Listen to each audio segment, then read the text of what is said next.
Cihazınızın tamire mi ihtiyacı var? Ücretsiz teşhis sunuyoruz. Kapınıza kadar alıyor ve teslim ediyoruz, telefon veya seyahat gerekmez. Tamir öncesi size fiyat teklifi gönderiyoruz ve sadece onayladıktan sonra devam ediyoruz. Kolay, şeffaf ve profesyonel. Link açıklamada. Dyson SV12'nin tetik değiştirme işlemi için öncelikle ihtiyacımız olan aletlere bakalım. Bir tornavida seti, küçük bir anahtar ve bir temizleme fırçası gerekecek. Tetik değişimi yapmadan önce elektrik süpürgenizi kapalı konumda bırakmayı unutmayın. İlk olarak, süpürgenizin arka kısmındaki vida kapağını açın. Tornavida setinizde, uygun boyutta tornavidayı seçerek vidayı sökün. Vida çıkarıldıktan sonra, kapağı nazikçe kaldırarak içeriye erişim sağlayın. Şimdi, eski tetik parçasını dikkatlice çıkarmaya başlayalım.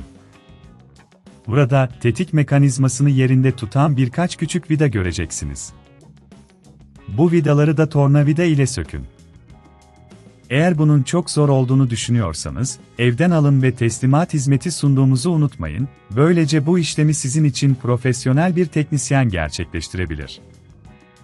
Eski tetik parçasını çıkardıktan sonra, yeni tetik parçasını yerine yerleştirin. Tetik parçasını takarken, üzerine bastırarak yerine oturduğundan emin olun. Ardından, daha önce çıkardığınız vidaları geri takın. Vidaların tam olarak sıkıldığından emin olun, aksi takdirde tetik düzgün çalışmayabilir. Şimdi, süpürgenizin iç kısmını temizlemeye geçelim. Temizleme fırçasını kullanarak, toz ve kirleri dikkatlice temizleyin. Bu adım, süpürgenizin performansını artıracaktır. İç temizliği yaptıktan sonra, arka kapağı tekrar yerine yerleştirin ve vidayı sıkın. İşte bu kadar. Tetik değişimi tamamlandı. Son olarak, tamir öncesi fiyat teklifi almak isterseniz, bizimle iletişime geçmeyi unutmayın. Müşteri memnuniyetini ön planda tutuyoruz ve sizin için en iyi hizmeti sunmak için buradayız. Şimdi süpürgenizi test edin ve yeni tetik ile nasıl çalıştığını görün. Cihazınızın tamire mi ihtiyacı var? Ücretsiz teşhis sunuyoruz. Kapınıza kadar alıyor ve teslim ediyoruz, telefon veya seyahat gerekmez.